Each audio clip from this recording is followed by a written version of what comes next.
Ce mardi 1er août, on a appris la disqualification d'Alex Baudin du Tour d'Italie suite à un contrôle positif au tramadol. Ce dernier a rapidement donné sa version des faits sur les réseaux sociaux, avant qu'un cycliste français bien connu ne lui envoie un sacré tacle.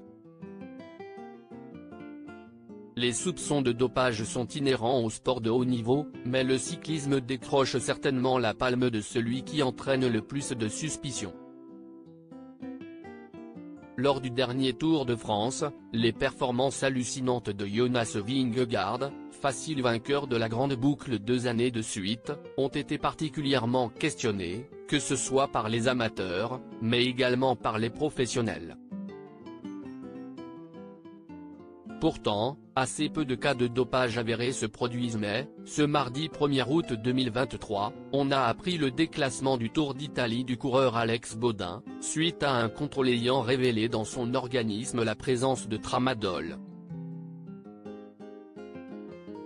Une nouvelle qui va certainement faire peser encore plus de soupçons sur le cyclisme professionnel, même si le Français de 22 ans conteste les résultats et a indiqué qu'il allait faire appel devant le tribunal arbitral du sport de la décision de l'UCI, Union cycliste internationale.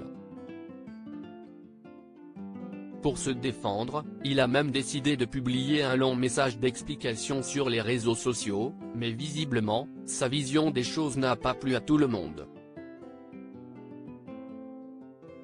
Assez rapidement après sa publication, le message d'Alex Baudin a fait réagir Lilian Calmejane, un autre coureur français, connu pour ne pas avoir la langue dans sa poche.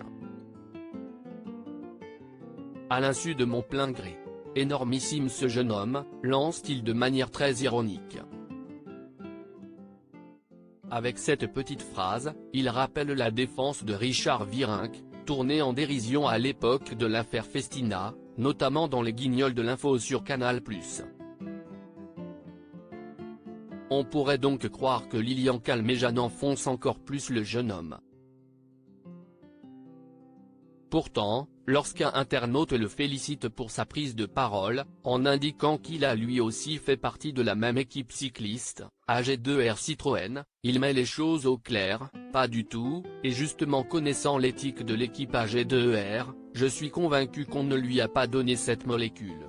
De son côté, Alex Baudin assure ne pas trop comprendre ce qui s'est passé pour en arriver à ce contrôle positif. Dans un premier temps, l'incompréhension domine, puis je réalise l'ampleur que prend cette situation.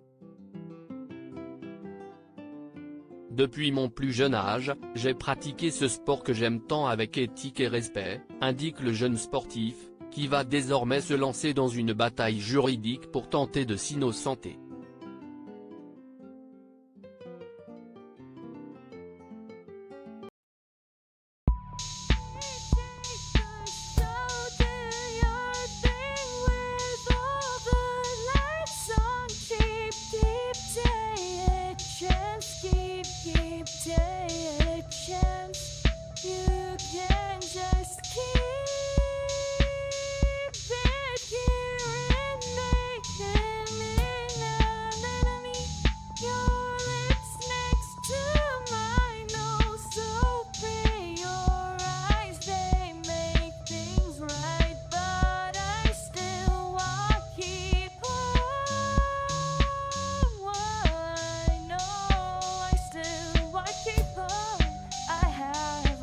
Keep it up, I have a